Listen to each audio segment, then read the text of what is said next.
d'être ici, à Paris, en soutien à la liste bleu marine conduite par notre brillant et combatif géopoliticien Aymeric Chopin.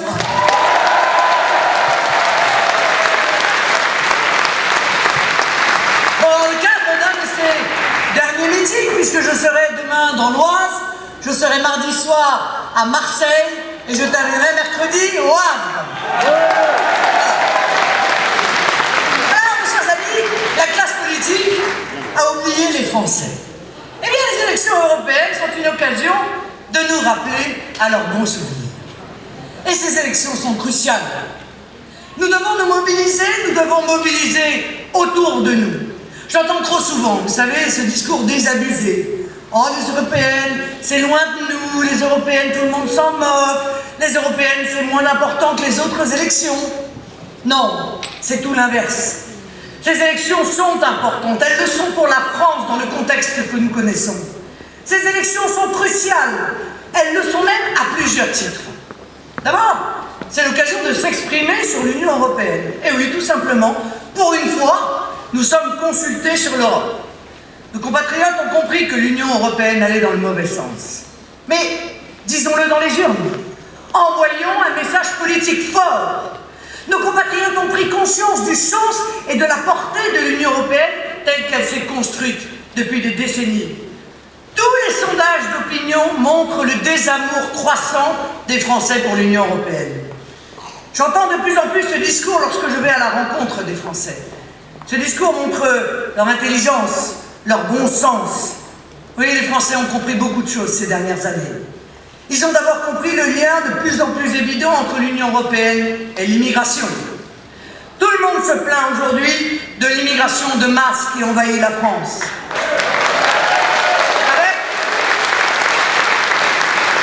Avec le traité de Schengen, voté par tous les partis européistes français, c'est-à-dire par le PS, par l'UMP, par leurs satellites, avec ce traité scélérat, nous avons perdu la maîtrise de nos frontières. Tous les ressortissants des pays de l'Union européenne, donc de la Roumanie et de la Bulgarie, peuvent circuler librement et légalement en France. Vous connaissez les chiffres de l'immigration légale hors l'Union européenne. 200 000 entrées par an dans notre pays. Que la droite soit au pouvoir, que la gauche soit au pouvoir, Sarkozy et Hollande se sont fixés le même objectif. Ce que beaucoup ne connaissent pas, c'est le chiffre terrifiant qui vient de tomber. Plus 48% d'immigration illégale en Europe au cours de l'année qui vient de s'écouler. Il y a tout à parier que ce chiffre sera encore aggravé, évidemment, cette année. Oh, il se trouvera toujours quelques bobos pour craindre le retour des frontières et des douanes. Mais il y a surtout la conscience chez un nombre grandissant de Français que ces frontières, si nous ne les avions pas laissées disparaître, nous ne connaîtrions pas tant les ravages causés par l'immigration clandestine et même, disons-le, même légale. Ce n'est pas Frontex, permettez-moi, cette agence européenne sans moyens et sans directive politique claire qui va protéger les frontières de l'Europe. Et ce n'est pas sans frontières nationales qu'on parviendra à nous protéger du laxisme de l'Union européenne et des autres pays. On entre en Europe comme dans un moulin. Et une fois qu'on est en Europe, on va en France librement.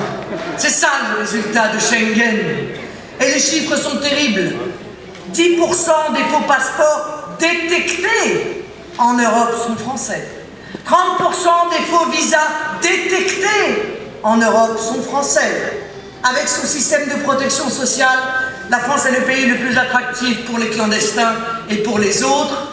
Et c'est la raison pour laquelle on assiste aussi à une augmentation de 26% des séjours illégaux détectés en France. Le ministre de l'Intérieur italien avouait récemment que 600 000 personnes attendent en Libye de pouvoir rejoindre notre continent. Je le disais déjà, souvenez-vous, pendant la campagne présidentielle, quand je suis allé à Lampedusa en Italie, et à l'époque, personne ne voulait m'entendre. Une fois de plus, on m'accusait d'exagérer, d'être dans la caricature. La déstabilisation de la Libye par Nicolas Sarkozy et BHL a provoqué dans toute l'Europe, toute l'Afrique, un appel d'air. Les réseaux de mafieux, de passeurs savent en profiter. Dans des conditions épouvantables, ils organisent une immigration de masse vers l'Europe et donc vers la France. Qui veut faire l'ange fait la bête. Cette immigration de masse entraîne des drames humains avec ces noyés, ces disparus, ces bateaux pleins de migrants prêts à risquer leur vie pour rejoindre ce qu'on leur vend, à prix d'or d'ailleurs, comme un Eldorado. Ceux qui soutiennent encore Schengen, PS ou UMP, ceux qui encouragent l'immigration clandestine sont responsables de tout cela. Ils sont coupables de ces drames humains. Et bien sûr, il faut s'opposer à tout nouvel élargissement de l'Europe. Car moi, je n'oublie pas que pendant le mandat de Nicolas Sarkozy, la première chose qu'il s'est empressé de faire, c'était de supprimer l'obligation du référendum pour tout nouvel élargissement qui pourtant était prévu dans la Constitution française. Je n'oublie pas, moi, que sous le mandat de Nicolas Sarkozy, 2 nouveaux chapitres d'adhésion de la Turquie ont été ouverts. Et je n'oublie pas aujourd'hui que M. Juncker vient de rappeler à nouveau, le candidat de l'UMP, bien sûr, oui, je vous le dis parce que personne ne le connaît, le pauvre.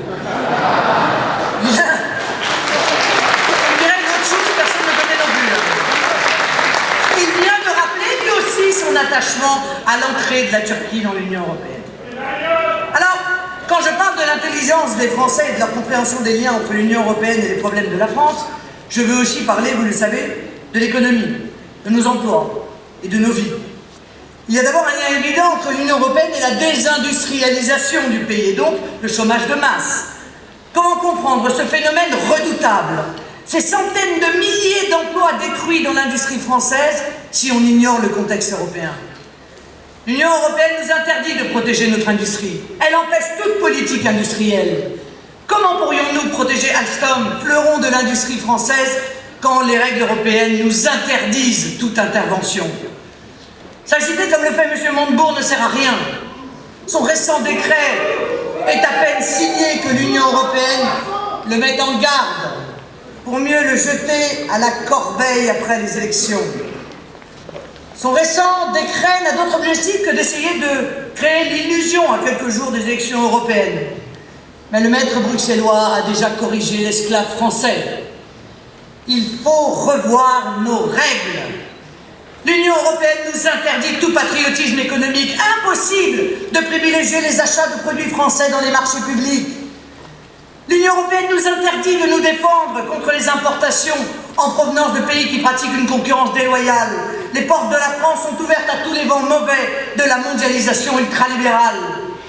L'Union européenne interdit tout protectionnisme intelligent à nos frontières. Nous ne pouvons taxer le moins-disant salarial, le moins-disant social, le moins-disant environnemental, pendant que nos entreprises sont accablées de normes et de règlements. Prime à la multinationale la plus brutale, en fait, la plus cupide, avec les règles absurdes de l'Union européenne. C'est elle qui gagne le marché, puisque c'est elle la plus compétitive. Plus on va faire travailler des esclaves, plus on les maltraite, moins on les paye. Plus on passe par-dessus bord le respect de la sécurité des consommateurs, plus on détruit la planète et plus on a des chances de s'enrichir. L'Union européenne nous contraint à une politique monétaire absurde, totalement contraire à nos intérêts. L'euro est inadapté, il est beaucoup trop cher pour l'industrie française et les entrepreneurs le savent bien.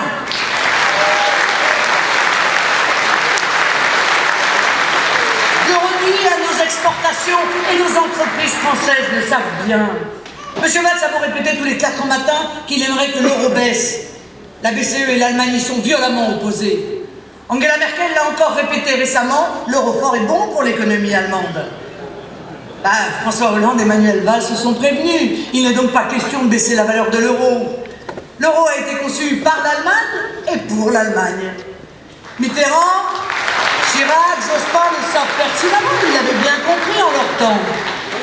Ou plutôt, ils ont fait semblant de ne pas comprendre. Hollande, Sarkozy et Valls le savent pertinemment, confrontés qu'ils sont à la réalité des chiffres, à la réalité des faits, mais ils s'en accommodent. Car le pire pour eux serait que les Français se rendent compte qu'à cause de l'UMPS, nous ne sommes plus maîtres chez nous. Alors ils usent de cette hypocrisie décrite par Cocteau. Ces choses-là nous dépassent, feignons d'en être les organisateurs.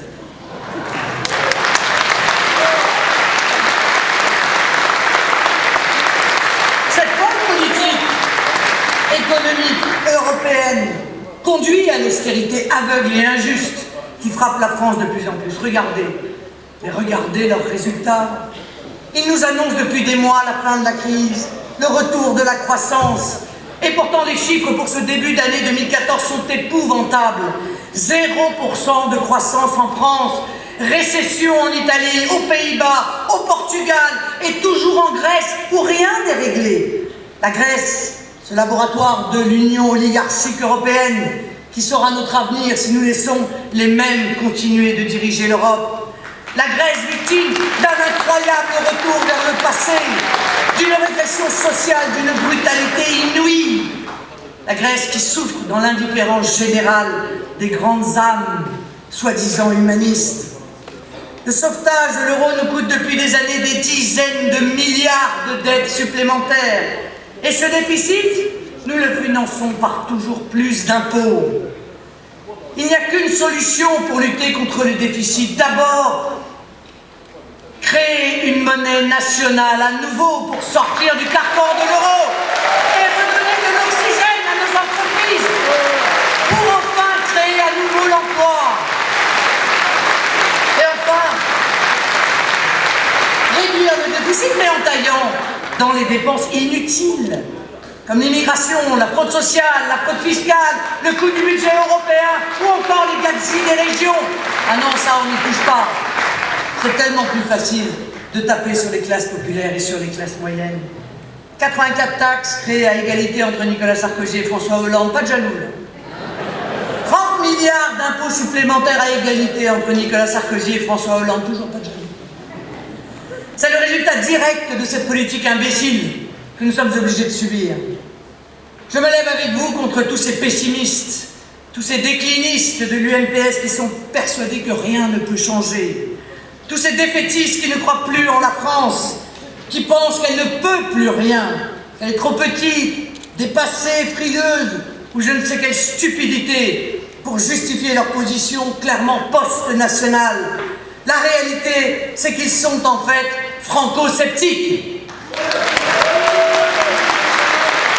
Ce sont des forces réactionnaires qui contrôlent la France et l'Europe et voudraient nous inciter à baisser les bras, à ne plus croire en nous, en nos forces, en la France. Alors que c'est en eux, cette caste politique, que les Français devraient cesser de croire. Eh bien, jamais je ne serai de ce camp-là, le camp de la défaite et du renoncement. Je suis de ceux qui croient en la France, avec vous.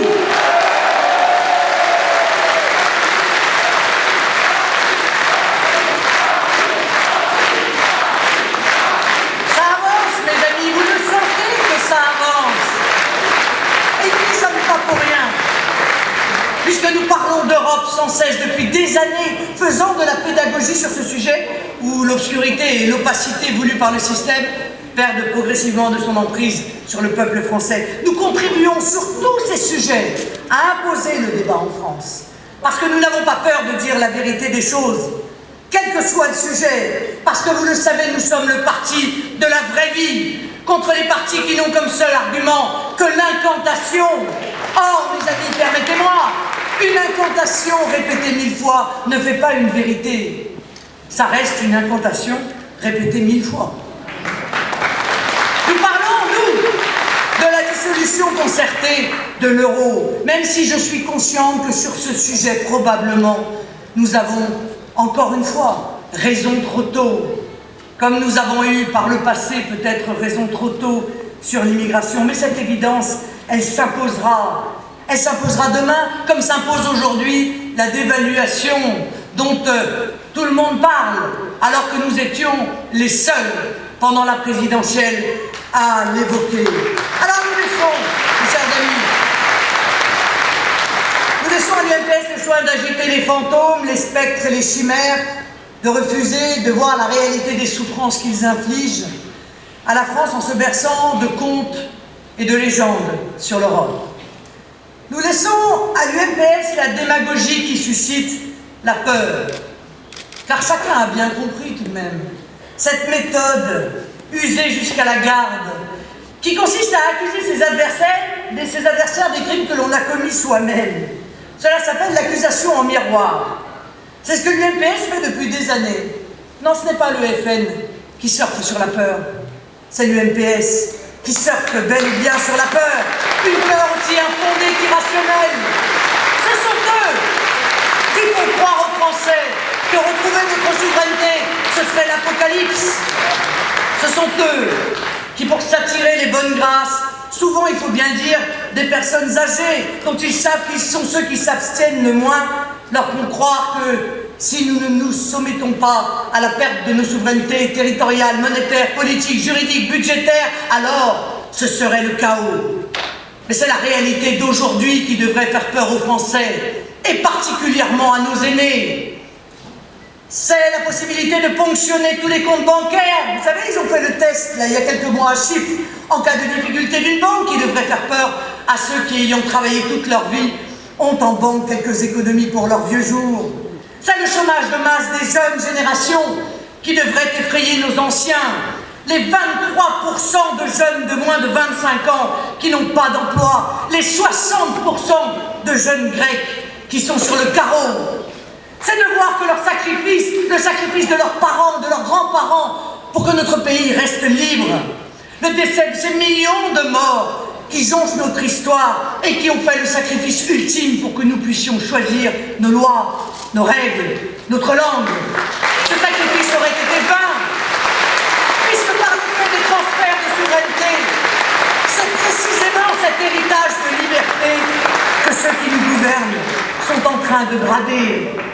C'est la désespérance de la jeunesse française, confrontée à un avenir bouché, à l'angoisse du déclassement et de la précarité dont nos anciens devraient avoir peur. C'est de voir la France se déliter sous leurs yeux. C'est de ne plus reconnaître le pays dans lequel ils ont eu la chance de grandir, de fonder une famille, d'élever leurs enfants. C'est de voir jeter aux orties nos valeurs, notre culture, notre mode de vie, nos traditions qui devraient les jeter dans l'angoisse. C'est la gigantesque perte de chance que représente pour les jeunes générations la perte de leur pays qui devrait les étreindre. Alors halte à la démagogie UMPS qui suscite des peurs irrationnelles. La raison, c'est de regarder les problèmes qui existent bel et bien aujourd'hui, qui sont concrets et font du mal aux Français. Et la logique, c'est de se réjouir qu'il existe bel et bien des solutions pour les combattre. Et ces solutions passent par notre liberté, que nous devons retrouver pour rendre à la France son indépendance, sa prospérité, sa sécurité, son identité et un avenir pour les générations qui viennent.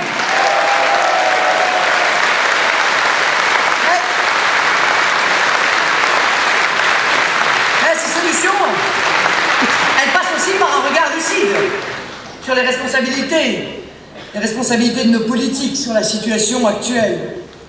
Auparavant, dans notre pays, on se lamentait. La droite, la gauche sont tout le temps en échec. Pourquoi? On ne parvenait pas à comprendre cet effet essuie-glace. Était-ce seulement une question d'hommes et de femmes? Était-ce la faute à pas de chance? Quelle malédiction pesait donc sur notre pays? Et puis les Français ont commencé à ouvrir les yeux. Bien sûr, les dirigeants qui se sont succédés ont leurs responsabilités. Bien sûr, ils ont pris des décisions aux conséquences lourdes pour les Français. Mais leur plus grande responsabilité, leur plus grande faute, c'est précisément d'avoir abandonné l'essentiel de notre souveraineté pour la confier à des instances non élues qui ne travaillent pas pour l'intérêt des Français. C'est de n'avoir pas cru dans le peuple et avoir pensé qu'une oligarchie supranationale serait mieux que les Français, ce qui est bon pour eux. Alors les Français de plus en plus nombreux comprennent. Les Français comprennent le sens de cette Union européenne. Les Français comprennent le lien entre la politique imposée par l'Union européenne et l'état désastreux de la France. Ils en sont revenus des belles promesses assénées depuis des décennies. Mais beaucoup de Français y ont cru, vous savez. Ils ont cru qu'on trouverait un avenir meilleur via l'Union européenne. Et tous les politiques par la suite, de droite comme de gauche, ont entretenu ce mensonge, l'ont fait prospérer, toujours. Ils ont fait miroiter une Europe plus sociale, plus protectrice. Mais relisez leur slogan, tous les 5 ans, à toutes les élections européennes, ils ont toujours été les mêmes et ils sont encore les mêmes cette fois encore. C'est même la seule constance que l'on peut retrouver dans cette classe politique. Et malheureusement conscience des Français a progressé, parfois se heurtant douloureusement à des convictions sincères, mais elle a progressé. Et le résultat est celui que nous connaissons. De plus en plus, les Français protestent contre cette Union européenne, ce qu'elle est devenue. De plus en plus, les Français disent leur attachement à la France, à leur pays, qu'on voudrait tant effacer de l'histoire des nations. Alors, le système prend peur. L'Union européenne, c'est l'enfant chéri du PS et de l'UMP. De tous ces responsables qui ont tout voté, traités, directives, parfois dans le dos du peuple, parfois même contre sa volonté, comme en 2008, lors de cet acte de trahison suprême, quand les parlementaires de droite et de gauche, unis dans le mépris du peuple, ont voté à Versailles la Constitution européenne, pourtant largement rejetée par les Français 3 ans plus tôt. Sarkozy, Hollande et tous leurs affidés sont tous dans le même combat pour sauver leur rejeton. Ce monstre européen qui a pris le pouvoir, ce monstre européen qui domine tout et voudrait dominer pour l'éternité, comme ils disent. Les grands médias, les éditocrates, les économistes de service, tous pour des intérêts qui ne sont pas ceux du peuple français se liguent pour défendre l'Union européenne. Alors, quelle arme ont-ils trouvé face à cette progression de la conscience des Français, face à ce bon sens populaire, qu'ont-ils trouvé pour essayer de limiter la casse aux élections européennes? D'abord, la diversion. Ainsi, c'est politique de nous expliquer que les élections européennes se résumeraient à un choix entre une Europe de droite et une Europe de gauche. Ce ne seraient pas des élections pour envoyer les représentants de la France au Parlement européen, mais des élections pour choisir entre les, je ne peux pas dire fameux parce que Schulz et Juncker, deux technocrates pur jus dont je vous disais qu'il n'y a pas un Français sur deux qui les connaissent. Mais tout le monde sait qu'ils veulent poursuivre la même politique, en l'aggravant encore. C'est toujours d'ailleurs la même mise en scène. Comme si la couleur de la présidence, de la Commission allait changer quelque chose, comme s'il existait une différence entre la droite et la gauche européiste. Mais c'est une véritable tartufferie. Demandez d'ailleurs aux Français, ils ne savent même pas si Barroso est de droite ou de gauche. Quel sens pourrait-il avoir? Quelle importance? Que le Parlement européen soit PPE, c'est-à-dire de droite, ou PSE, c'est-à-dire de gauche. Ça n'y changera strictement rien. De toute façon, ces deux partis votent quasiment systématiquement ensemble. Nous devons démentir tous ceux qui veulent empêcher le débat. Nous devons, nous, eurocritiques, donc eurolucides, nous, franco-convaincus, voter et faire voter tous nos compatriotes, parce qu'il est fini le temps où l'on pouvait se permettre de râler dans son coin, vous savez. De se dire que les autres pouvaient décider à notre place et que le vote comptait peu. Non. Il faut envoyer le signal le plus clair possible. François Hollande et la Commission européenne ne pourront plus faire comme avant si le vote patriote est au plus haut. Si le vote patriote se manifeste avec vigueur dans les urnes. Je peux vous le dire avec la plus grande assurance. Toute l'interprétation du scrutin dépendra du score du Front National. Absolument tout. Il n'y a pas un seul autre indicateur qui comptera. Et le système, l'oligarchie, la caste, ne tremblera que si le Front National explose les compteurs, que si la France patriote se réveille et va aux urnes et s'exprime massivement.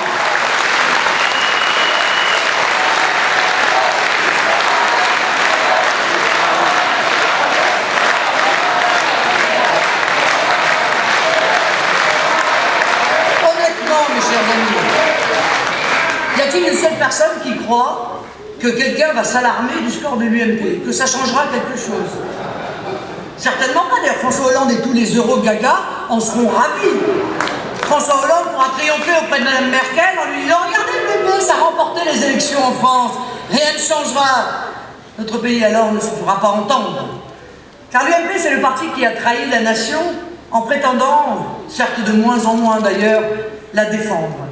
Quand, depuis 1985, année où a été signé l'accord de Schengen, quand l'UMP s'y est-il opposé? Jamais.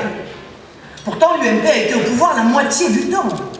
Quelles mesures les différents gouvernements UMP ont pris contre la désindustrialisation massive du pays? Aucune. Nous le savons d'ailleurs trop bien. 500 000 emplois industriels perdus sous le mandat de Nicolas Sarkozy. Quand Nicolas Sarkozy a-t-il tenu tête à Angela Merkel? Jamais. Au contraire, il a toujours été le plus servile parmi les serviles de l'européisme. Et pourtant, dans ce domaine, il y a beaucoup de concurrence. D'ailleurs, je pense qu'un certain nombre d'entre vous ont vu le reportage, le roman de l'euro, diffusé il y a quelques jours sur France 2. C'est très intéressant de voir la manière dont Nicolas Sarkozy et Angela Merkel ont quand même réussi à renvoyer deux dirigeants européens élus démocratiquement en Italie et en Grèce pour les remplacer par des technocrates à la botte de l'Union européenne. De ce point de vue, vous savez, Nicolas Sarkozy, si j'ose dire, de summum de son art, je pense que ça a été d'avoir fait adopter avec par les parlementaires UMP cette constitution européenne qui avait été rejetée par le peuple français. Cette trahison de la France et de la démocratie, vous savez, ne sera jamais assez dénoncée. L'UMP, c'est la parole forte dans les campagnes électorales du style retenez-moi ou je fais un malheur. Mais c'est la main molle dans l'exercice du pouvoir pour mieux se conformer aux exigences étrangères. Alors un coup c'est les États-Unis pour la diplomatie, un coup c'est l'Allemagne pour l'économie. L'UMP, c'est le règlement de compte permanent entre les califes et entre ceux qui veulent devenir califes à la place du calife. Et règlement de compte, vous pouvez le prendre dans tous les sens du terme d'ailleurs. C'est la pétaudière. C'est le parti de la discorde, de la désunion, des affaires, et nous en apprenons de plus en plus sordides tous les jours. Et quand un responsable de l'UMP n'hésite pas à soulever de vrais problèmes, pas seulement des questions d'ambition personnelle, les autres ont au fait de lui indiquer la porte de la sortie. Encore, vous avez vu Alain Juppé et Jean-François Copé ont demandé à Henri Guénaud de s'en aller. Quel crime avait donc commis de si terrible l'ancien conseiller de Philippe Séguin? Il a dit qu'il ne voterait pas pour l'européiste aussi dogmatique qu'appénitent Alain Lamassoure, celui qui conduit la liste UMP en Ile-de-France. À mon avis, il ne sera pas le seul à pas voter pour lui. Quel que soit le destin d'Henri Guénaud, nous savons désormais qu'une affirmation de patriotisme est une cause d'exclusion de l'UMP. Au moins, maintenant, les choses sont claires pour tout le monde.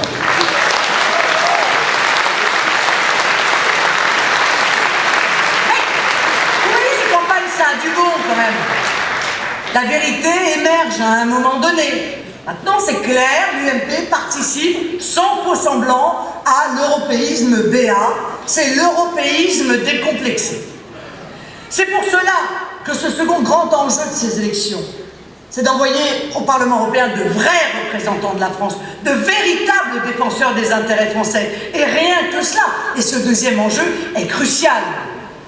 Avec des patriotes d'autres pays, nous pourrons mettre en place une force la plus importante possible pour en finir avec l'entre-soi des européistes qui se disent de droite ou de gauche, mais qui ne souhaitent qu'alimenter la machine infernale qu'ils vénèrent. Cette force patriote pourra couper court aux folles dérives déjà en place et à celles qui s'annoncent. Et il y a urgence, mes chers amis. Émeric Choprat vous l'a dit tout à l'heure. D'abord le traité de libre-échange transatlantique entre les États-Unis et l'Union européenne qui se négocie actuellement dans le plus grand secret, dans la plus grande opacité. Ce traité, moi je suis heureuse que nous ayons été capables de le mettre peu à peu dans le débat, alors que personne n'en parlait jamais. C'est vrai que s'il devait se conclure, nous ne tarderions pas à avoir dans nos assiettes du bœuf aux hormones, du poulet lavé à l'eau de Javel, et je ne sais quel autre. C'est ça, poison, car c'est évidemment les normes américaines qui nous seraient imposées. Puisqu'à chaque fois que nous sommes dans un débat, à chaque fois c'est nous qui cédons. Ce traité transatlantique, c'est le petit frère de l'Union européenne. Une fuite en avant dans ses pires travers. Un abaissement des dernières protections agricoles, viticoles et industrielles. C'est un véritable Schengen économique à l'échelle de 2 continents. Mais c'est aussi un coup de pouce phénoménal aux intérêts américains, contre nos propres intérêts, contre nos paysans, contre nos ouvriers, nos ingénieurs, nos PME. Mais quelle folie pour l'UMP et le PS que de soutenir ce projet qui n'est ni français ni même européen, mais intégralement américain. Ensuite, le soutien religieux à l'euro qui continue de détruire notre industrie et ravager notre agriculture. Maintenant, on le sait, euro rime avec zéro. Zéro croissance, zéro perspective, zéro emploi, zéro avenir pour nos jeunes. Mais dans ces conditions, c'est sûr, L'austérité est alors la seule politique possible, mettant la France à la suite de la Grèce, du Portugal, de l'Espagne, de l'Irlande, de Chypre, de l'Italie. Démantèlement des services publics, de notre protection sociale. Alors bien sûr, la dette atteint des sommets et le chômage poursuit son augmentation avec son cortège de drames et de misère. Et pourtant, là aussi, il faut revenir à la raison et au bon sens. Comme on vous l'a rappelé, 95% des pays du monde ont une monnaie nationale. Et ce sont eux qui réussissent dans la compétition mondiale, pas nous. Enfin, l'aggravation de la directive détachement des travailleurs, ça aussi c'est une urgence. Cette directive qui permet en toute légalité de mettre en concurrence sur le sol national les travailleurs français avec des travailleurs d'autres pays européens dont les charges sociales sont 30 à 60% inférieures aux nôtres. Bienvenue la préférence étrangère et merci l'UMPS.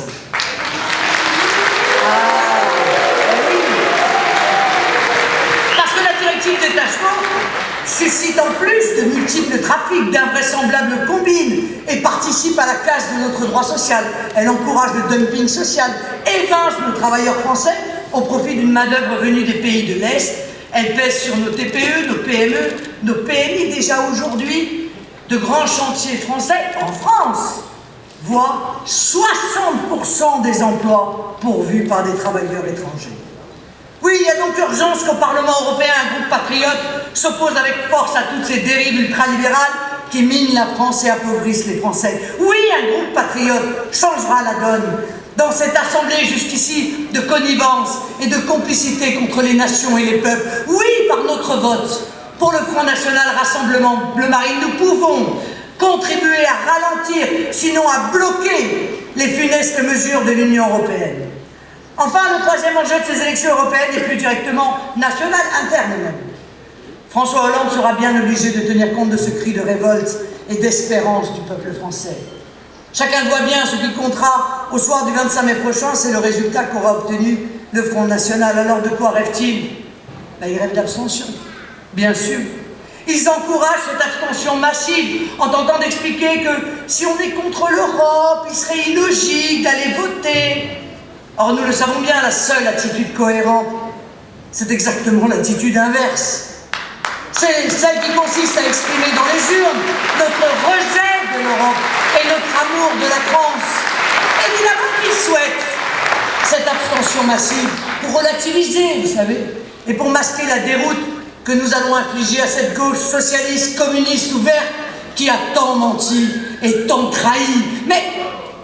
Mais au-delà de ces calculs politiques, ces élections européennes sont un enjeu décisif pour un certain nombre de dossiers immédiats.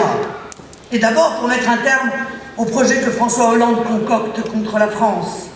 Il ne pourra pas les mener à bien car il lui faudra modifier la Constitution. Alors, soit il passe par le Congrès et l'UMP sera bien obligé de sortir de l'ambiguïté, à ses dépens, soit il consulte directement le peuple par référendum, au risque plus que probable d'un désaveu cinglant. Croyez-vous, mes chers compatriotes, qu'il y a en France une majorité populaire pour donner le droit de vote aux étrangers? Croyez-vous qu'il y a en France une majorité populaire pour disloquer notre nation en une douzaine de grandes régions coûteuses d'essence féodale et technocratique? Véritable landerisation de la France. Croyez-vous qu'il y a en France une majorité populaire pour supprimer les départements qui, depuis plus de 2 siècles, sont le cadre de notre vie démocratique? Eh bien, par notre vote du 25 mai prochain, nous pouvons empêcher toutes ces fuites en avant, qui n'ont d'autre motif que la volonté de déconstruire la France. Par notre vote du 25 mai prochain, nous pouvons aussi atténuer leur politique d'austérité et tempérer dès maintenant leur légendaire imagination fiscale. Nous pouvons enfin les empêcher d'inscrire le mot « fin » à notre épopée nationale. Et nous le ferons, mes chers amis, avec tous les patriotes de France. Allez les chercher